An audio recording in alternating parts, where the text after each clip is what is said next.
Bangunan seindah ini ya peruntukannya sesederhana stasiun kereta. Mungkin orang mengira ini entah itu gedung Mahkamah Konstitusi atau apa, tapi tidak, ini stasiun kereta. Keren. Koin. Saya datang. Jadi nanti ketika udah sampai turniketnya, diplup kayak main time zone, terus nanti didorong aja. Oke, gini caranya. Masukin. Dorong. Yes.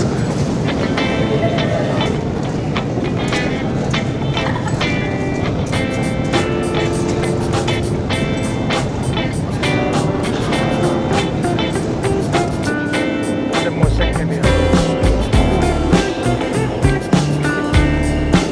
Orang tuh main handphone sambil turun ke bawah. Bahaya banget itu.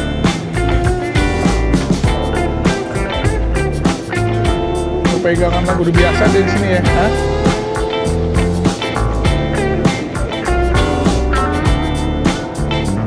Stasiunnya bersih ya dia. Hah? Bersih, nggak ada pengamen kan? Indah. Nggak kumuh ya.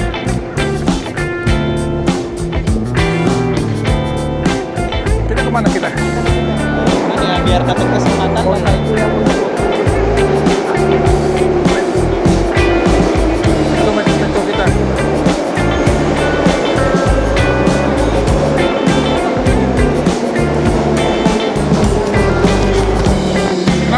tahun 1704 ditemukannya oleh Bapak Raja Peter the Great atau Peter the First di tahun 1704, Angkatan Laut Rusia pertama. Betul. Kak Bintang sedang berfoto di depan ini, metronya Rusia. Tadi sedang ngambil. Kita perlu transit ke lain ini dulu. Jadi pemberhentian selanjutnya udah turun. Nah, selanjutnya lagi baru turun. Oke, yuk Bapak Ibu persiapan.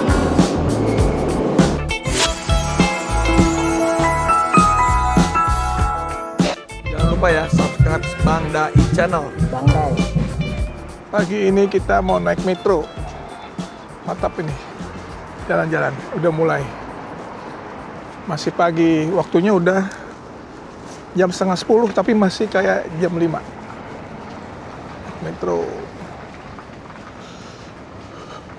Metro tercantik. Ya, kita nyebrang.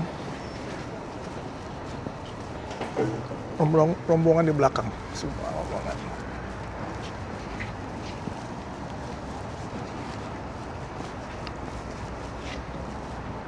Berapa jauh ke stasiun? Kurang lebih 500-600 meter, Pak. Dia di dalam tanah ya? Dia di bawah tanah. Oh, oke. Nanti untuk kedalaman keretanya sendiri variatif, dari ada yang sekitar 50 meter kedalaman di bawah tanah sampai dengan 175. 175 meter? Betul. Wow. Nah, di sini Dalam kita banget. ke sini ini ada stasiun paling dalam di satu Rusia. Karena memang kedalamannya itu harus menyesuaikan dengan kedalaman Sungai Neva, karena stasiun kereta metronya itu di bawah sungai. Di bawah sungai ya? Ya, jadi kedalamannya harus lebih dalam daripada sungai. Oke. Objek pertama kita ada di sisi kiri ya, bahwa ini sebenarnya adalah rumah sakit. Bahwa ini adalah rumah sakit perempuan, dibangun kalau tidak salah di sekitar abad 20. Jadi pertama kali rumah sakit ini dibangun, kalau Bapak Ibu lihat kok nggak seperti umumnya rumah sakit ya, karena memang awalnya ini adalah kompleks dari gereja. Makanya bentuk desainnya seperti ke gereja gitu. Nah, gerejanya sendiri bukan gereja ortodoks. Mungkin ada yang bisa coba tebak ini kira-kira desainnya lebih mirip ke gereja apa? Di Anglikan kali, kayak di Inggris. Betul, ini Protestan. Protestan ya? Jadi memang dari gereja Protestan, kemudian sekarang menjadi dulu sejarahnya, kemudian pada zamannya itu perempuan, Ibu jangan di jalan raya Ibu. Ibu ada mobil ibu, jangan di jalan raya, di trotoar aja. Jadi sejarahnya adalah zaman dahulu perempuan itu kan sangat tabu ya dalam masyarakat, terutama penyakit-penyakit yang memang dialami atau gejala-gejala yang dialami oleh perempuan, terutama yang berkaitan dengan daerah kelamin itu sangat tabu bagi orang-orang, sehingga rumah sakit biasa itu tidak bisa menerima pasien-pasien perempuan, sehingga para biarawan memutuskan agar menciptakan ruangan agar perempuan-perempuan tersebut bisa diobati. Mengingat juga bahwa zaman dulu ya banyak sekali orang-orang yang berkecimpung dalam dunia medis itu justru datang dari orang-orang yang beragama. Betul, suster-suster, biarawati. Begitu pula di Timur Tengah juga sama dengan imam-imam. Artinya sangat masuk akal ya. Kemudian kita paham kenapa kok kemudian gereja yang kemudian membangun rumah sakit seperti itu pada zaman itu. Di setiap kota Rusia ada setidak-tidaknya 3 sampai dengan 5 gedung kesenian. Itu sudah hampir sama jumlahnya dengan yang ada kita di kota besar ya, sementara itu untuk standar kota kecil. Selain dari teater-teater besar seperti Bolshoi Theater atau Mariinsky Theater di Saint Petersburg, teater-teater kecil seperti ini juga diperuntukkan untuk pertunjukan-pertunjukan kecil. Artinya memberikan kesempatan bukan hanya untuk penampil-penampil yang di papan atas untuk menampilkan kemampuannya, tapi juga mengundang anak-anak muda untuk menunjukkan keahliannya. Karena memang untuk orang Rusia sendiri menonton atau menyaksikan kesenian tersebut sudah menjadi bagian dari budaya mereka. Ya kasar katanya nggak cuma nonton TV, nonton bioskop, main ke mall, sekali lagi bahwa memang hidup budaya sastra di dalam kemasyarakatan Rusia ini sampai dengan hari ini. Gedungnya sendiri itu dengan style Soviet. Kalau Bapak lihat ya stylenya Soviet itu ya? style fungsionalitasnya Soviet. Ah. Maksudnya fungsionalitas apa? Biasanya kalau misalnya Soviet bangun-bangunnya dia nggak merhatiin cantiknya. Dia cuma merhatiin bahwa ini kotak, ruangannya ada di sini kita pakai. Namun ya modernisasi membuat bangunannya lebih cantik. Jadi semua yang Bapak lihat di dalam itu hasil dari modernisasi renovasi. Tapi untuk gedungnya sendiri itu gedung Soviet. Eksternalnya nggak dirubah ya? Betul. Sementara ya Bapak bisa bandingkan dengan desain. Iya, yang ini kan? Iya, antik ya? Namanya abad ke-19 20 ya. Antik, bahwa memang desainnya itu tidak tabrakan dengan zaman kerajaan. Ya. Kita lampu merah, tunggu dulu. Kita mau nyebrang nih mah. Nyebrang.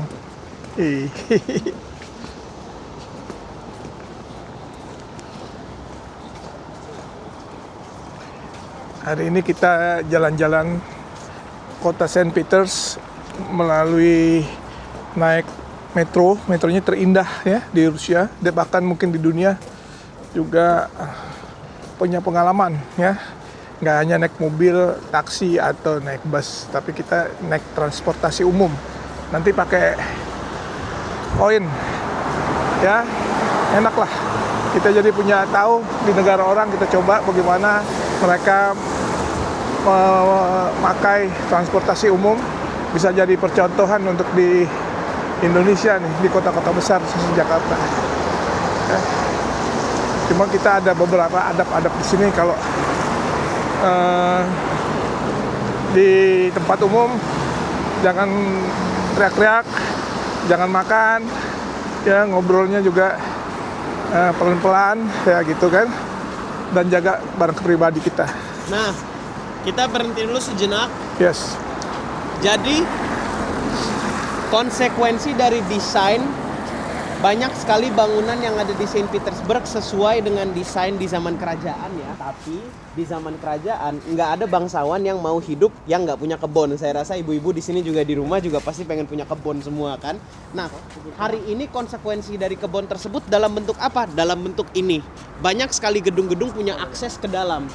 Jadi seakan-akan bangunan itu kosong. Yuk mari kita lihat. Nah, bisa dilihat begitu ya. Jadi kalau misalnya untuk hari ini daerah-daerah perkebunan tersebut sudah ditransformasi menjadi tempat parkiran mobil. Nah, tapi ya dulu alasannya kenapa dia kopong di tengah, karena memang bangsawan-bangsawan ini selalu pengen punya kebun di tengah, baik itu untuk menerima tamu ataupun ya untuk menikmati sendiri. Nanti kebun itu bisa artinya apa yang ada di Saint Petersburg adalah representasi kecil dari apa yang ada di Eropa Barat. salah satu yang bisa kita lihat adalah French Bakery. Jadi bagi yang sudah pernah ke Paris, kita itu banyak sekali French Bakery, dan French Bakery-nya bukan sekedar gimmick doang. French Bakery. Memang benar-benar resepnya pure. Beli baguette di sini hampir 1:1 dengan beli baguette di Paris. Karena memang orang-orang Prancis yang memang dulu pindah ke sini turun-menurun resepnya sampai dengan sekarang dilanjutkan. Tapi bukan hanya stop di situ, di sini juga ada Irish pub. Kalau misalnya tahu yang pernah ke UK, ada Irish pub.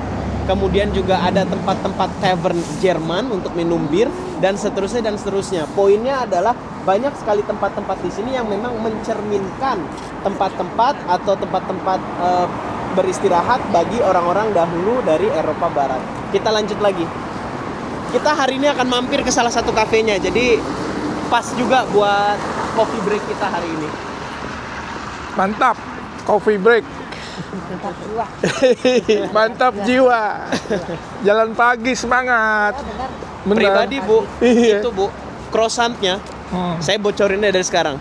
Croissantnya harganya Rp15.000. 15.000. Artinya memang dia ketika ngebuat bakery-nya, mereka nggak ngebuat bakery-nya untuk apa ya, mewah-mewahan, bukan. Mereka Tapi memang yang dijual resepnya itu Bu. Resepnya ya. Rotinya itu yang fresh, tiap hari di bake di oven. Ya, Il. Mas, bentar lagi kita tiba di stasiun. Nih, makanya banyak orang jalan di depan nih. Ya. Tiba di stasiun sebentar lagi.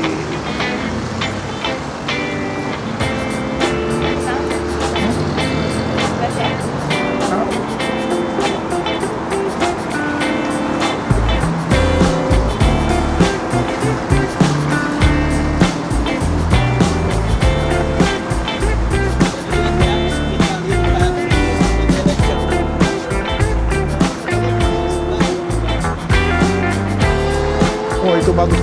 Tuh apa tuh? Sebelah kiri, depan.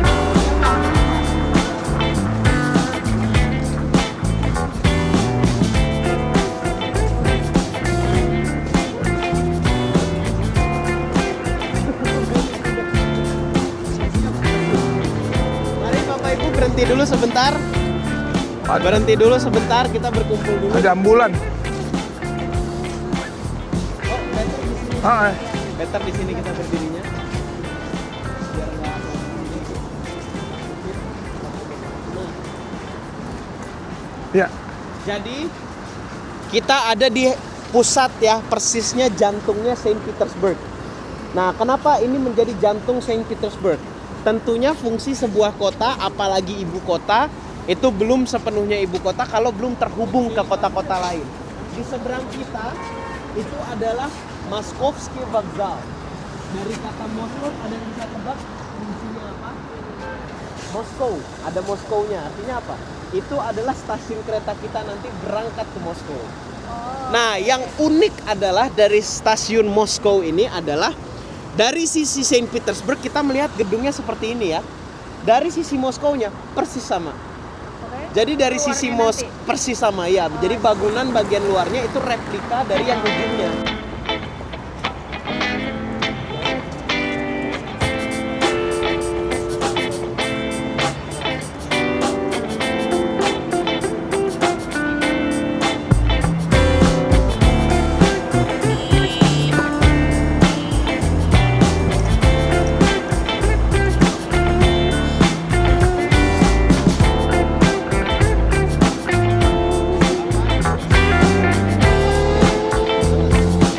Poin. Jadi nanti ketika udah sampai apa namanya turniketnya, plup, kayak main time zone, Oh, terus iya. nanti didorong aja. Oke, koin. Tuh, Ini koinnya. ya, atas, 5, 6, 7. Nanti pas pulang saya beli lagi, saya bagi lagi. Kalau saya kasih dulu, Ini koinnya warna ini.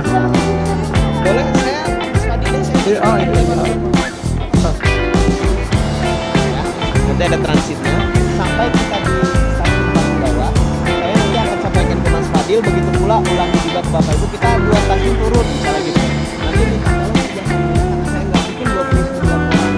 Tolong perhatikan baik-baik berapa kali bergantiannya. Seandainya amit-amit, saya sih nggak berdoa, tapi amit-amit ibu atau bapak merasa saya nggak perlu WhatsApp saya, nanti insya Allah saya akan bantu. Jadi nggak usah panik ya. Jadi cukup WhatsApp saya, amit-amit saya nggak mendoakan, tapi amit-amit nanti keterusan nanti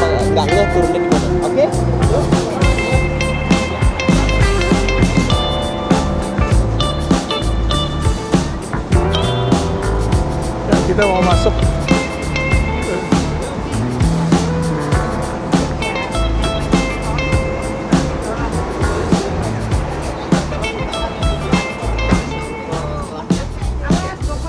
Yuk, nanti Mas Fadilnya diikutin ya.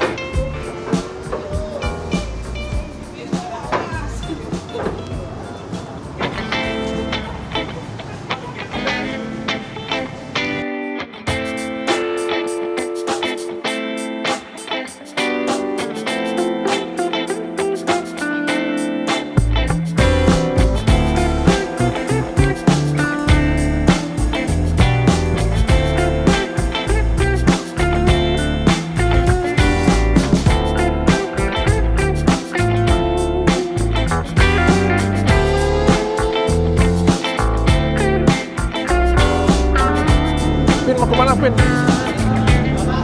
Metro. Ikutin Mas Fadil. Ya, ya, sebelah kanan. Sisi kanan. Nanti pindah. Sekarang tarik ke sini, ya.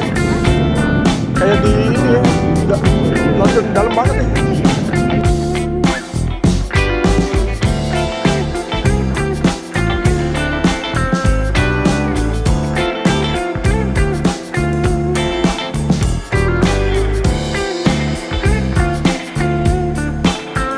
Oke, siap.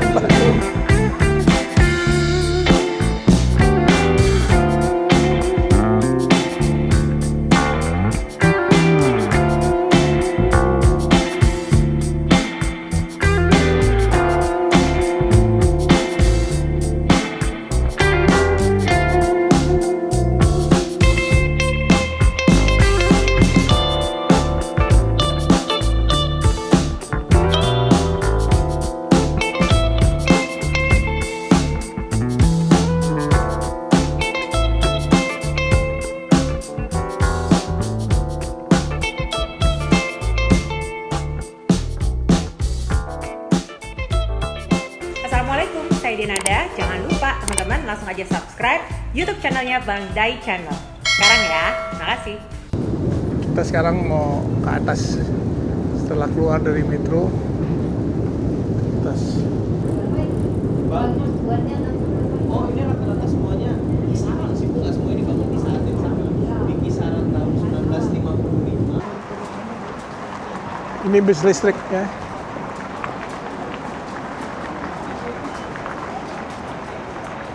Toko souvenir.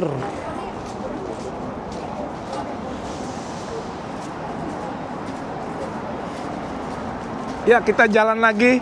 Bu Hilda, Bu Bunga. Hehe, Bu Bunga, jalan lagi Bu Bunga. Pak Hadi lagi explore buat IG-nya Kak Hadi. Kak Vinda.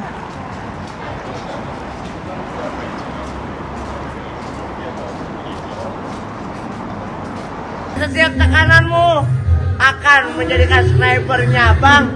Nah, iya. Jadi Dai adalah penceramah Honda.